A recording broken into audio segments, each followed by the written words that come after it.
આબોહવા અને ભૂપૃષ્ઠની દ્રષ્ટિએ ઘણી વિવિધતા જોવા મળે છે. ખાસ કરીને ભારતની આબોહવા અને ભૂપૃષ્ઠ એ વૈવિધ્યસભર છે, જેનો પરિચય આપણે 9મા ધોરણની અંદર ભણી ચૂક્યા છે. એટલે કે આબોહવા અને ભૂપૃષ્ઠની વૈવિધ્યતાના કારણે ખાસ કરીને ભારતની અંદર વન્ય જીવન છે એ પણ વૈવિધ્યસભર જોવા મળે છે. ભૌગોલિક વિવિધતાના કારણે જીવજંતુઓ, પશુ પક્ષીઓ અને વનસ્પતિમાં વિવિધતા જોવા મળે છે. ભારતનું ભૂપૃષ્ઠ અને આબોહવા એ વૈવિધ્યસભર છે અને એની સાથે સાથે ભૌગોલિક વિવિધતાના કારણે ભારતની અંદર અનેક પ્રકારના જીવજંતુઓ જોવા મળે છે, અનેક પ્રકારના પશુ પક્ષીઓ અહીંયા વસવાટ કરે છે અને એની સાથે વનસ્પતિની અંદર પણ વૈવિધ્યતા જોવા મળે છે. વિશ્વમાં પશુ પક્ષીઓની લગભગ 15 લાખ જેટલી પ્રજાતિ જોવા મળે છે. ભારતમાં 81251 જેટલી પ્રજાતિ જોવા મળે છે. વિશ્વમાં લગભગ પશુ પક્ષીઓની 15 લાખ જેટલી પ્રજાતિઓ અસ્તિત્વ ધરાવે છે. એટલે કે અત્યાર સુધીમાં 15 લાખ જેટલી પ્રજાતિ એ વિશ્વમાં નોંધાઈ છે અને ભારતની અંદર 81251 જેટલી પ્રજાતિ અત્યારે હાલ અસ્તિત્વ ધરાવે છે, એની નોંધણી થયેલી છે. જૈવ વિવિધતાની દ્રષ્ટિએ ભારત વિશ્વમાં 12મા સ્થાને છે. એટલે જૈવ વિવિધતાની દ્રષ્ટિએ આપણે જોવા જઈએ તો ભારત એ વિશ્વમાં 12મા ક્રમે છે. ભારતમાં એશિયા, યુરોપ અને આફ્રિકાના એમ ત્રણેય પ્રકારના વન્યજીવો જોવા મળે છે. એશિયા, યુરોપ અને આફ્રિકામાં જે વન્યજીવો જોવા મળે છે એ વન્યજીવો એ ભારતની અંદર પણ અસ્તિત્વ ધરાવે છે. જેમ કે આફ્રિકાના જરખ, ચિંકારા, યુરોપિયન વરુ, જંગલી બકરીઓ અને કાશ્મીરી મૃગ, દક્ષિણ પૂર્વ એશિયાના હાથી અને ગિબન વગેરે જોવા મળે છે. મૂળ આફ્રિકામાં જોવા મળતા જરખ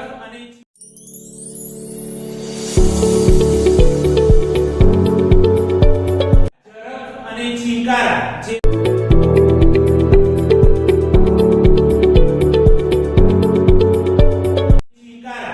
અત્યારે ભારતની અંદર પણ અસ્તિત્વ ધરાવે છે. યુરોપિયન વરુ,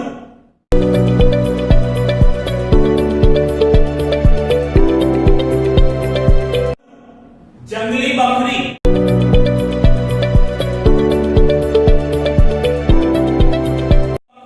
અને કાશ્મીરી મૃગ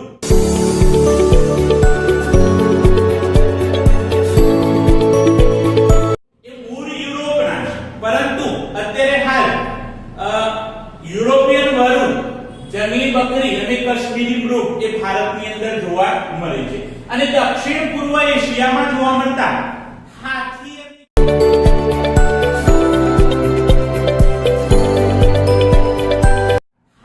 અને ગિબન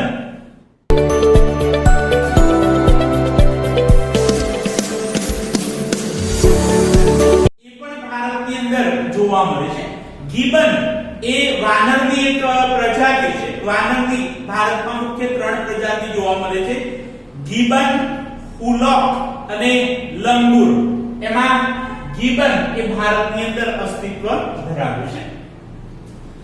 ભારતના જૈવ વૈવિધ્યમાં કાળા રંગના રીંછ, એકશીંગી ભારતીય ગેંડો, હરણ, વિવિધ પ્રકારના સાપ, મુખ્ય પક્ષીઓમાં ઘોરાડ, બાજ, કલકલિયો, સુરખાબ અને સારસ જોવા મળે છે. ભારતના જૈવ વૈવિધ્યમાં વધારો કરતા જે પ્રાણીઓ અને પક્ષીઓ છે એમની આપણે વાત કરીએ તો કાળા રંગના રીંછ,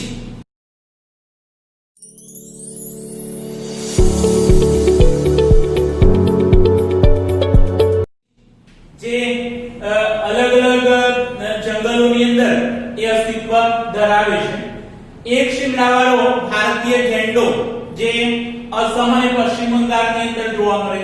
હરણ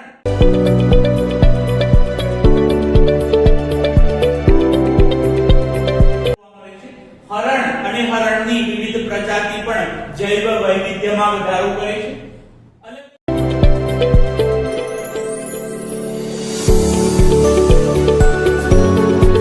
અલગ અલગ પ્રકારના સાપ અહીં વસવાટ કરે છે, જેમ કે પાણીમાં રહેતા સાપ, ઝેરી સાપ, બિનઝેરી સાપ. મુખ્ય પક્ષીઓની આપણે વાત કરીએ તો ઘોરાડ એ ભારતનું સૌથી વજનદાર પક્ષી છે.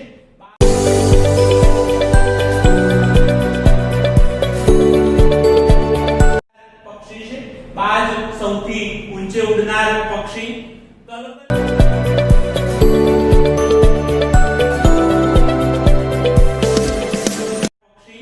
કલકલિયો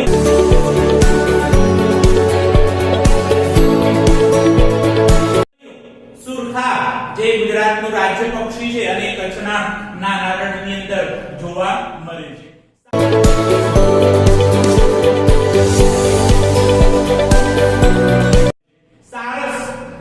નદી કિનારે વધુ જોવા મળે છે, અત્યારે લુપ્ત થવાની તૈયારીમાં છે.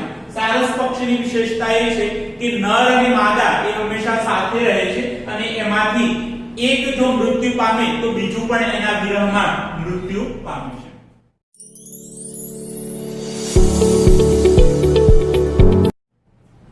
હિમાલયમાં ઊંચાઈ પર જોવા મળતો હિમદીપડો અને ત્યાં જ શીત વનોમાં જોવા મળતું લાલ પાંડા વિશિષ્ટ પ્રાણી છે. હિમાલયની અંદર 3000 મીટરની ઊંચાઈએ બર્ફીલા વિસ્તારની અંદર હિમદીપડો જોવા મળે છે.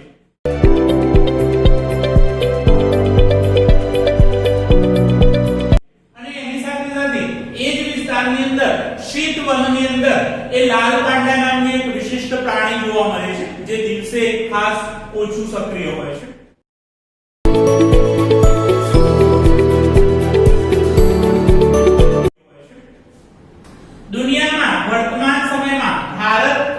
એવો દેશ છે જ્યાં વાઘ અને સિંહ તેમના કુદરતી આવાસોમાં વિચરે છે. સમગ્ર વિશ્વની અંદર ભારત જ એક એવો દેશ છે કે જ્યાં વાઘ અને સિંહ બંને એ કુદરતી નિવાસસ્થાનમાં વસવાટ કરે છે, કુદરતી આવાસોની અંદર વિચરે છે.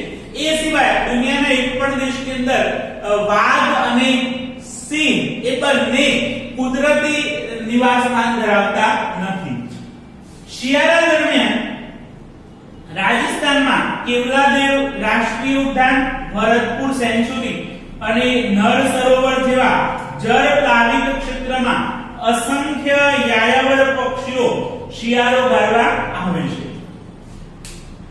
શિયાળા દરમિયાન રાજસ્થાનની અંદર કેવલાદેવ રાષ્ટ્રીય ઉદ્યાન, ભરતપુર સેન્ચુરી અને ગુજરાતની અંદર આવેલું નર સરોવર, તો આ વિસ્તારોની અંદર જળ પ્લાવિત ક્ષેત્રની અંદર અસંખ્ય યાયાવર પક્ષીઓ એટલે કે વિદેશથી આવતા જે પક્ષીઓ છે એ શિયાળાના સમયની અંદર એ અહીં વસવાટ કરવા માટે આવતા હોય છે.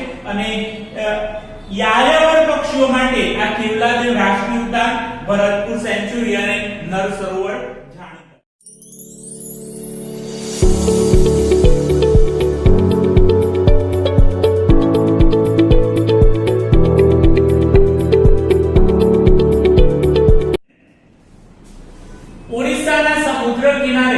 રેતીના તટે સમુદ્રી કાચબા ઈંડા મૂકવા આવે છે.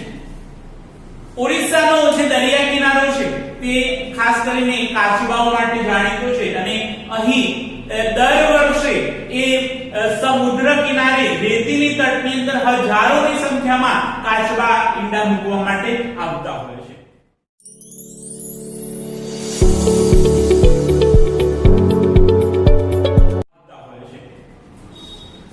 ભારતીય અજગર વિવિધ પ્રકારના સાપ તથા દક્ષિણના ગીચ વર્ષાવનોમાં રાજનાગ જોવા મળે છે. ભારતના જે જંગલો છે એની અંદર ખાસ કરીને અજગર જોવા મળે છે. લગભગ ભારતના દરેક જંગલની અંદર અજગર વસવાટ કરે છે.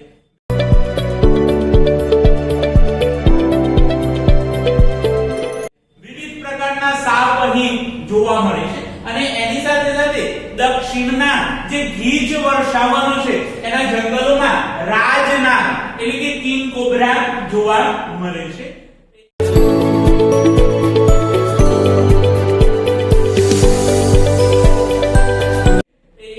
ખાસ કરીને સહ્યાદ્રી પર્વતમાળા અને નીલગિરીની જે પર્વતમાળા છે પર્વતમાળાના ગીચ વર્ષાવનોની અંદર આ કિંગ કોબ્રા એટલે કે રાજનાગ જોવા મળે છે. તો આ આપણે ભારતનું વૈવિધ્યસભર વન્યજીવનની વાત કરી.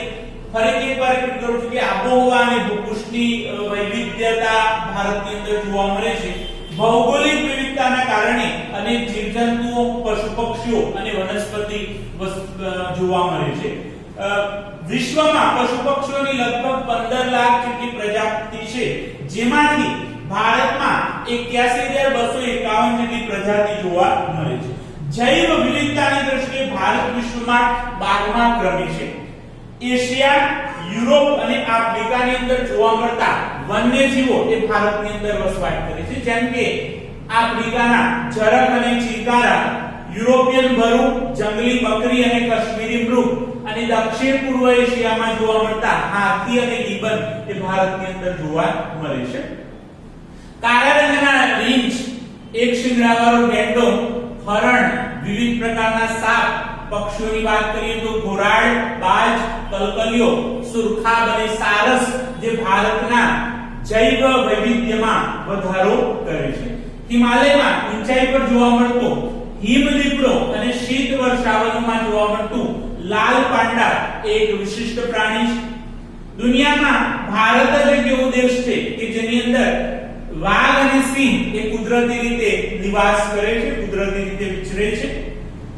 શિયાળા દરમિયાન રાજસ્થાનના કેવલાદેવ રાષ્ટ્રીય ઉદ્યાન અને ભરતપુર સેન્ચુરી અને અમદાવાદની અંદર નર સરોવરની અંદર જળ પ્લાવિત ક્ષેત્રમાં યાયાવર પક્ષીઓ અથવા વિદેશથી આવતા પક્ષીઓ મોટી સંખ્યામાં જોવા મળે છે. ઓડિશાના સમુદ્ર કિનારે રેતીની તટે હજારોની સંખ્યામાં કાચબા ઈંડા મૂકવા માટે આવે છે. ભારતીય અજગર, વિવિધ પ્રકારના સાપ અને દક્ષિણના ગીચ વર્ષાવનના જંગલની અંદર એ રાજનાગ જોવા મળે છે. તો આ તમામ જે પ્રાણીઓ છે, તમામ જે પક્ષીઓ છે એ ભારતના વૈવિધ્યસભર વન્યજીવનમાં વધારો કરે છે. ભારતના પ્રાકૃતિક જે વારસો છે એને સાચવી રાખવામાં મહત્વની ભૂમિકા ભજવે છે. હવે આપણે જોઈશું લુપ્ત થતું વન્યજીવન. વર્તમાન સમયની અંદર જંગલોના વિનાશના કારણે દિવસે દિવસે પશુ પક્ષીઓ એ લુપ્ત થવાના આરે અથવા તો વિનાશના આરે આવીને ઊભા છે. આંતરરાષ્ટ્રીય કક્ષાએ IUCN એટલે કે international union for conservation of nature નામની સંસ્થા એ જે તે દેશની અંદર લુપ્ત થવાના આરે અથવા વિનાશ થવાના આરે હોય એવા પશુ પક્ષીઓની યાદી બહાર પાડે છે. તો આજે વિશ્વમાં અસંખ્ય વન્યજીવો વિનાશ થવાના આરે ઉભેલા છે. માણસે પ્રકૃતિ સાથે જે છેડા કર્યા, પ્રકૃતિને જે નુકસાન પહોંચાડ્યું એનાથી અસંખ્ય વન્યજીવો આજે વિનાશના આરે ઊભા છે.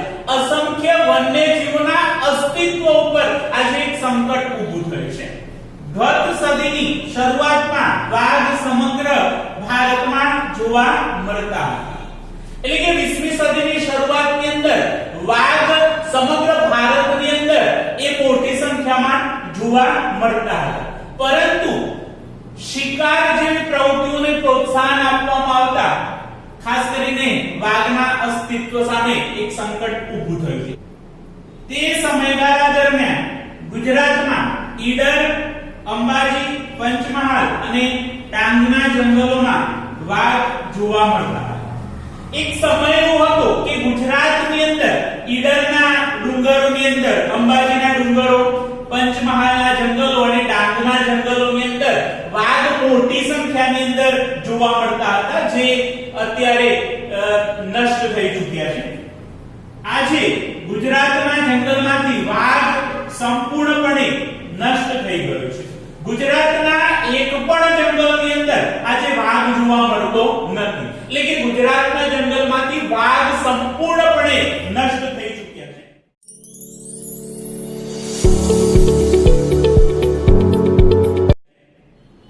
ભારતના જંગલમાંથી ચિત્તો નષ્ટ થઈ ચૂક્યો છે. ગુજરાતના જંગલોની વાત આવે તો વાઘ નષ્ટ થઈ ચૂક્યો છે, જ્યારે ભારતના જંગલોની વાત આવે તો ચિત્તો નષ્ટ થઈ ગયો છે. ચિત્તો ભારતના એક પણ જંગલની અંદર એ જોવા મળતો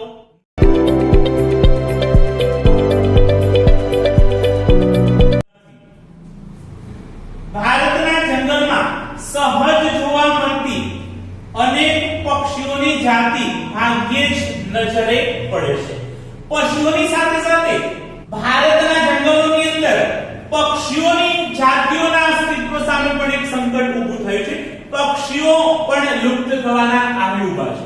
જેમ કે ગીધ, ગુલાબી ગરદનવાળી બતક, સારસ અને ઘુવડ વગેરે ભવિષ્યમાં લુપ્ત થવાની તૈયારીમાં છે. ગીધ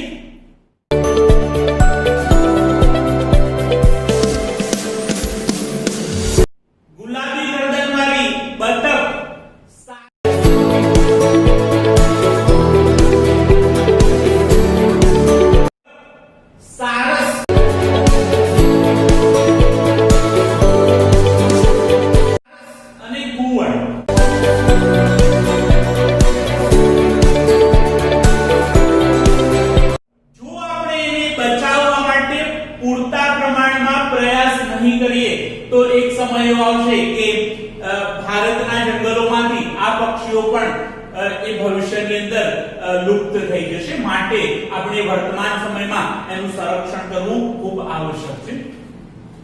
પૂર્વોત્તરના અરુણાચલ પ્રદેશના જંગલોમાં વ્યાપક પ્રમાણમાં જોવા મળતો ચિલોત્રો સરળતાથી જોવા મળતો નથી.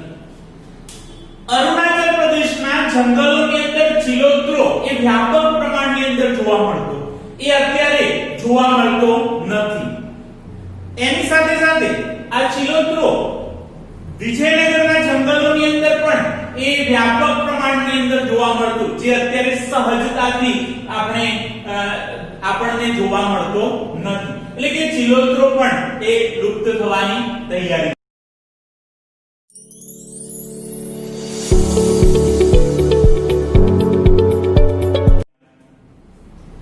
નદીઓના મીઠા પાણીમાં જોવા મળતી ઘડિયાળ અને ગંગે ડોલ્ફિનના અસ્તિત્વ પર આજે ભારે સંકટ જોવા મળે છે. ખાસ કરીને ઘડિયાળ અને ગંગે ડોલ્ફિન એ મીઠા પાણીમાં જોવા મળતી પ્રજાતિઓ છે. ઘડિયાળ અને ગંગે ડોલ્ફિન એના અસ્તિત્વ સામે આજે એક સંકટ ઊભો થયો છે, કારણ કે આપણે દિવસે દિવસે નદીઓનું પ્રદૂષણ વધાર્યું છે અને એની સાથે સાથે જળ પ્લાવિત વિસ્તારની અંદર માનવીની અવરજવર વધી છે, જેના કારણે ઘડિયાળ અને ગંગે ડોલ્ફિનના અસ્તિત્વ સામે એક સંકટ ઊભું થયું છે.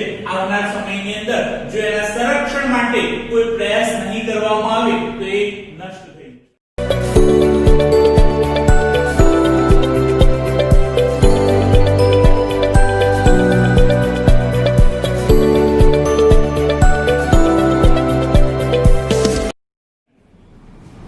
ઓરિસ્સા અને ગુજરાત રાજ્યોના સમુદ્રી કિનારે ઈંડા મૂકવા માટે આવતા સમુદ્રી કાચબાઓની સંખ્યામાં સતત ઘટાડો નોંધાઈ રહ્યો છે.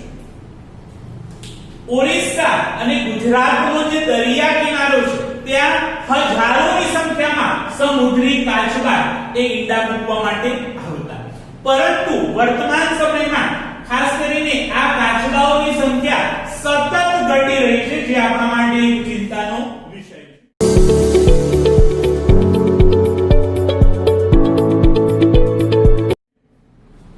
નર્મદા, તાપી, મહી અને સાબરમતી નદીઓમાં જોવા મળતી જળ બિલાડી તે ક્ષેત્રોમાં લગભગ લુપ્ત થવાના આરે છે. ગુજરાતની પ્રમુખ નદીઓ નર્મદા, તાપી, મહી અને સાબરમતી નદીની અંદર જળ બિલાડી એ જોવા મળતી હતી, જે લુપ્ત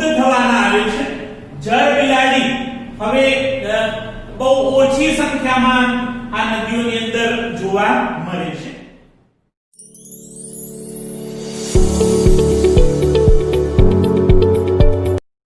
આ સ્થિતિ અંગે ગંભીરતાથી વિચારવાનો સમય આવી ગયો છે.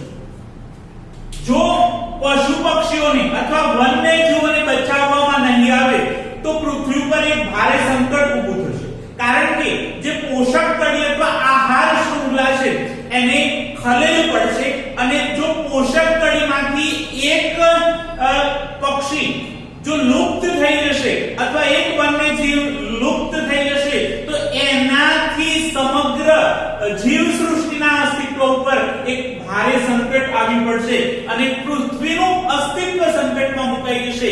માટે વર્તમાન સમયમાં જે વન્યજીવો લુપ્ત થઈ રહ્યા છે એમના સંરક્ષણ માટે આપણે પ્રયાસ કરવા જોઈએ. તો આપણે લુપ્ત થતા વન્યજીવનની આપણે વાત કરી. ફરીથી એકવાર રિપીટ કરું છું કે અસંખ્ય વન્યજીવો વિશ્વની અંદર લુપ્ત થવાની તૈયારીમાં છે. ગત સદીની શરૂઆતમાં વાઘ સમગ્ર ભારતની અંદર જોવા મળતો હતો. એ સમયગાળા દરમિયાન ગુજરાતની અંદર ઈડર, અંબાજી, પંચમહાલ અને ડાંગના જંગલોની અંદર વાઘ જોવા મળતો. આ છે ગુજરાતના જંગલમાંથી વાઘ સંપૂર્ણપણે નષ્ટ થઈ ચૂક્યો છે અને ભારતના જંગલમાંથી એ ચિત્તો નષ્ટ થઈ ચૂક્યો છે. ભારતના જંગલોની અંદર સહજ રીતે જોવા મળતા પક્ષીઓ પણ ભાગ્યે જ નજર પડે છે, જેમ કે ગીધ, ગુલાબી ગરદનવાળી બતક, સારસ અને ઘુવડ એ ભવિષ્યમાં લુપ્ત થવાની તૈયારીમાં છે. અરુણાચલ પ્રદેશના જંગલમાં સહજ રીતે જોવા મળતો ચિલોત્રો આજે લુપ્ત થવાની તૈયારીમાં છે. નદીઓની મીઠા પાણીની પ્રજાતિ ઘડિયાળ અને ગંગે ડોલ્ફિનના અસ્તિત્વ સામે આજે ભારે સંકટ છે. ઓરિસ્સા અને ગુજરાતના સમુદ્ર કિનારે હજારોની સંખ્યામાં કાચબા ઈંડા મૂકવા માટે આવતા જે અત્યારે એની સંખ્યામાં ઘટાડો થઈ રહ્યો છે અને નર્મદા, તાપી, મહી અને સાબરમતી નદીની અંદર જર બિલાડી જોવા મળતી હતી જે અત્યારે નષ્ટ થવાની તૈયારીમાં છે. માટે આ વર્તમાન સ્થિતિ અંગે આપણે વિચારવું પડશે, નહીં તો આપણી પૃથ્વી એક ભારે સંકટમાં મુકાઈ જશે.